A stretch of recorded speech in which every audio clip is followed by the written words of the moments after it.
السلام عليكم ورحمة الله وبركاته، حبايب أهلاوي للأبد. الزمالك مقضيها تعادلات، وكأن اللعيبة بتاعتهم بتشرب كل يوم من قهوة عدلات.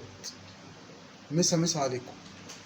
الزمالك اتعادل النهارده مع المقاولين، تاني تعادل ليه بعد بيراميدز، واتعادل يعني المقاولين اتعادل في الدقايق الأخيرة، ومع إن المفروض إن المقاولين النهارده كان يكسب. الزمالك اتلغى له جون وجاب جول، أنا شاكك إن هو أوفسايد بنسبة كبيرة جدا، ويا ريت عاجبهم. ده مش عاجبهم كمان وبيحتجوا على الحكم. محمد عادل في الفيديو قال له يا اخي احسبها لله، انت نسيت الاحتواء. امين عمر قال له انا مش مقتنع باللي انت بتقوله يا محمد عادل.